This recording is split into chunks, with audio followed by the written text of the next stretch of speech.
માત્ર આપણે એને ઓળખવાના છે. અવતારોને ઓળખી લઈએ એટલે આપણો આત્મા ઓળખાઈ જાય, બસ પૂરું. કાંઈ જાદુ કરવાની જરૂર નથી.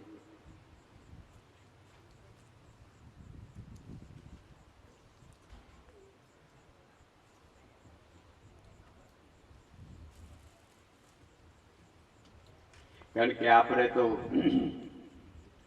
સદગુરુની આજ્ઞાથી આ ધર્મનો પ્રસાર કરવા નીકળ્યા છે. ધર્મનો વાવટો લઈ ફરકવાના. હવે તો મારી ઉંમર મોટી થઈ. 118 વર્ષની ઉંમર લઈને હું એટલું નક્કી કરે કે આટલું પૃથ્વી પર કામ કરવું છે. તો એમાં ઘણા બિચારા દુઃખી જીવો આવડવાળા જીવ વિનાના હતા. કાપતા કાપતા ઘણી આયુષ કાપી નાખીને એને દીધી. એ મોજ કરે. એટલે હવે પછી આ શરીરને ઠૂઠું કોથળો બદલાવવો પડે. અમે મરતા નથી કઈ. મરી ગયો એને ગોતવા લાવ ચડે નહીં, પણ જીવતા હોય ને એને ગોતવા લાવવા પડે. અમે અમર જ થઈ. તમે જ્યાં બોલાવો ત્યાં સહી, પણ તમારા તાળા ખુલવા જોઈ.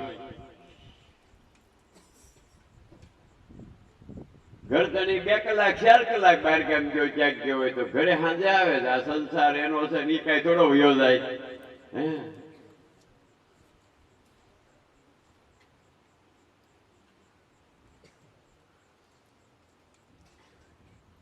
બ્રહ્મા, વિષ્ણુ, શિવ, અર્ધશૈલી માયા, ચારના સમાગમથી આ પૃથ્વીના કર્મ ચાલે છે. મને મોજ આવી હતી. હું તો સત્ય પુરુષ બ્રહ્મની આજ્ઞા લઈ આદેશો મગાવું છું. જ્યારે જ્યારે જે ઈચ્છા થાય મને કરવાની, આ દુનિયાનું ભલું કરવા, સુખી કરવા, અમર પદ માળવા, ત્યારે મોજ આવે ત્યારે અહીંથી આદેશ મગાવીને આ જગતને કહું છું. હમણાં મેં વિચાર કર્યો કે હવે મારું શરીર પેઢું થાય, પછી પીળું પાંદડું થાય ને એટલે લોકોને બહુ ન ગમે.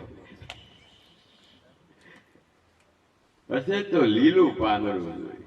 મને એમ થાય કે આ પીળું પડી ગયું છે, પાછું એનું લીલું પાંદડું જમીનમાં પડશે, એ હળેલ ખાતર થાય, પાછા એનો રસ મૂળિયા દ્વારા પાછો આવી છે. પેલા તો જળ આવે છે, એ લીલા બહુ ઊંડી છે. પવન આવે છે.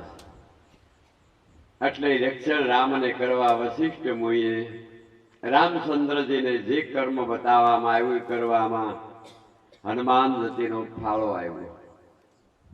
હનુમાન એટલે તમારો બેસતો પ્રાણ. ઉપડતો પ્રાણ થાય એટલે હનુમાન ઉડે. ફૂંક મારો એટલે કચરા ઉડે અને અગ્નિ પ્રગટ થાય. એટલે પહેલો શબ્દ એને વાયુનો કર્યો છે. વશિષ્ઠ મુનિએ જગતમાં વૈરાગ પકડની માલિકોર વાયુ તત્વનું વર્ણન કરેલું છે. સ્વામિનારાયણ સંપ્રદાયની અંદર ઘણા ભૂત કઢવા જાય છે.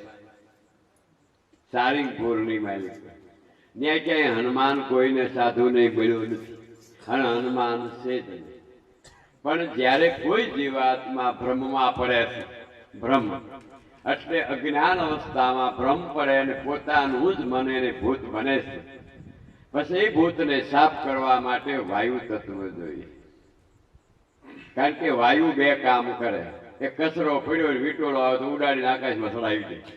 બીજું ગમે એવું ભીનું હોય પવન વાય એટલે ઉઠવી નાખે. એ વાયુનો મંત્ર ને આપ્યો છે. તમારે કદાચ ભૂત વળગે તમને, આમ તો એકાબીજાને વળગ્યા છો, હક જ નથી બે જે કઈ હળકતા લાકડા બેઠા કર્યા જ હોય મારી ગોળે, એ વળગ્યા.